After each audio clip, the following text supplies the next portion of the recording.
El día de hoy te voy a hablar de 3 características importantes de la pintura de Anders Zorn, especialmente viendo que ahora Zorn está de moda. Anders Zorn es un pintor escandinavo con una capacidad de expresión increíble, tanto en la forma en la que aplicaba la pincelada como en la atmósfera que generaba y ese sentido de naturalidad que dejaba en cada uno de sus retratos. De este proceso, a pesar de que en el primer video que hice con respecto a su técnica hablé que una de las características fundamentales era su conocimiento de la acuarela, quiero resaltar otro aspecto relevante que es el de su conocimiento en el grabado. Y la característica más importante del grabado de Zorn es que a través del uso de líneas y tonos crea, a través de elementos que aparentemente no están relacionados, una impresión de luz que es realmente sofisticada. Y esto lo tengo que repetir porque es muy complejo ver la forma en la que él se desenvuelve desde el punto de vista del grabado, porque por esto fue considerado un genio. Zorn aprende grabado de Axel Hermann Haig, que fue fundador de la Royal Society y por supuesto tuvo una influencia muy importante sobre Zorn, porque él absorbió de Hermann Haig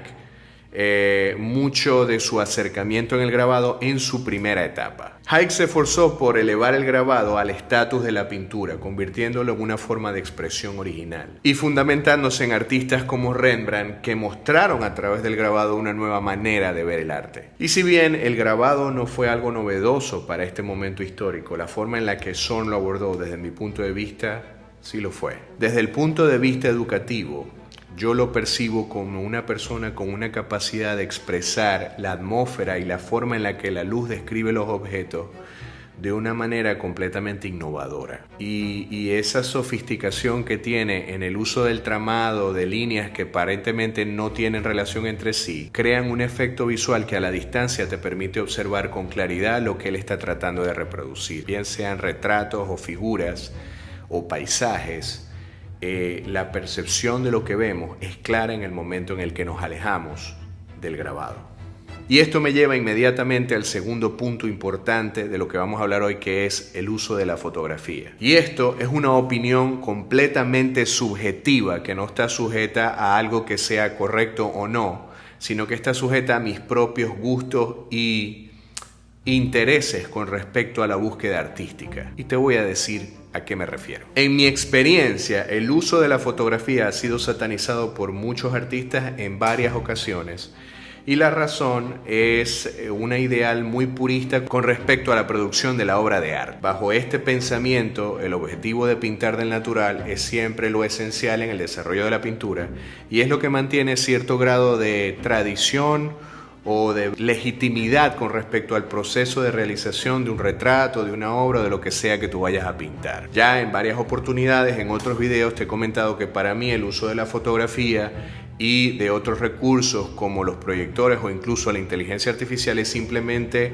un recurso que te sirve a ti para expresar una idea. Pero la dependencia a esos medios es lo que te limita como artista, o como pintor, o como dibujante, o como ilustrador. A lo que quiero ir es a lo siguiente. Vivimos en una época donde estamos siendo bombardeados constantemente de imágenes, de videos, de fotografías en alta resolución y hemos empezado a percibir el mundo a través de la pantalla de un teléfono, de una computadora, de un televisor. Lo que impacta directamente nuestra percepción del arte, que es lo que hace que genere artistas que lo que buscan es reproducir la imagen tal cual y como la ven en sus dispositivos. Y a pesar de que esto tiene un sentido desde el punto de vista del fotorrealismo, en la declaración de engañar el ojo humano, creo que la percepción del público en general está siendo dominada por el aspecto de que se parezca a una foto. Y cuando tú ves una obra y el primer comentario que escuchas es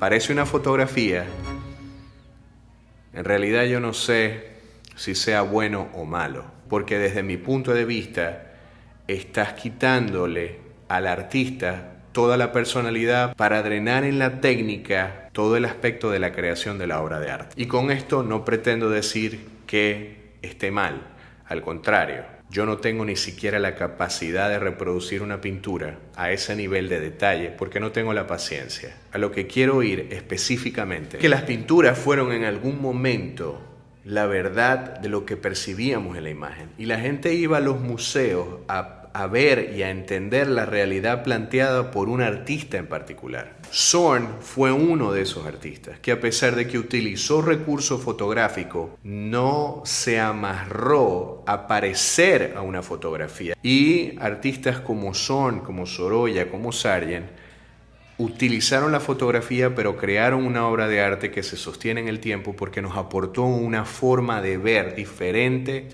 la pintura. Artistas como Zorn dejaron, a través de decisiones conscientes, que su proceso, su técnica y su visión se reflejaran a través de la pintura y que no se mimetizaran con una imagen fotográfica. Y aquí es donde está el peligro de lo que yo veo, que mientras más recursos tenemos y mientras más herramientas tenemos para el desarrollo de nuestra pintura, más de lado vamos dejando nuestra visión íntima para tratar de parecernos a los recursos que utilizamos, para tratar de hacer la fotografía más perfecta que la fotografía, o para tratar de utilizar la inteligencia artificial para que la inteligencia produzca la imagen y nosotros simplemente copiemos la pintura. Creo que ahí estamos perdiendo nosotros con la capacidad que tenemos de representar algo que no sea fácilmente replicable por una inteligencia diferente a la de nosotros. Y esto simplemente es un punto de vista necio con respecto a mi visión de la pintura. El tercer punto, por supuesto, que tiene que ser su paleta, pero el uso de la paleta de Zorn no era nada nuevo para su época. De hecho, ya hoy tenemos artistas como Odd Nedrum y sus estudiantes que utilizan la paleta de papeles que tiene básicamente los mismos colores y que lo utilizó muchos años antes. Zorn utiliza esa paleta principalmente para hacer una declaración de su capacidad técnica.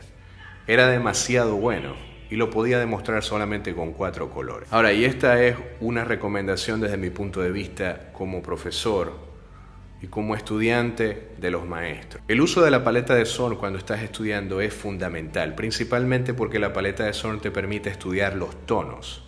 Y cuando hablamos de acercamientos realistas o acercamientos naturalistas, el tono es lo que predomina por encima del color. Es decir, que el buen entendimiento de tu escala de grises aplicada a tu pintura es lo que te va a dar el parecido realista que comparamos con la fotografía o el natural. A mayor entendimiento de esa paleta, mayores capacidades tienes de entender cómo representar la naturalidad en tu pintura. Porque lo que normalmente hacemos es saltar muy rápido a una paleta llena de colores que no nos permite entender bien cómo reproducir las tonalidades que vemos en la naturaleza. Y en ese ejercicio de síntesis está la clave del proceso educativo para una persona que quiere dominar ese tipo de acercamiento pictórico, además que es menos complicado. El uso de la paleta de Zorn se ha hecho popular por el número de academias que lo utilizan para enseñar a sus estudiantes a pintar de manera figurativa. Y esto es una recomendación que yo siempre haré porque es un peldaño que tenemos que atravesar para no complicarnos la vida más adelante, especialmente si estás comenzando. Así que la próxima vez que vayas a estudiar artistas como Anders Zorn, ponle atención a estos aspectos y reflexiónalos porque puedes aprender mucho de ello, específicamente en lo que refleja la síntesis de los elementos de la naturaleza para plantear una obra de arte.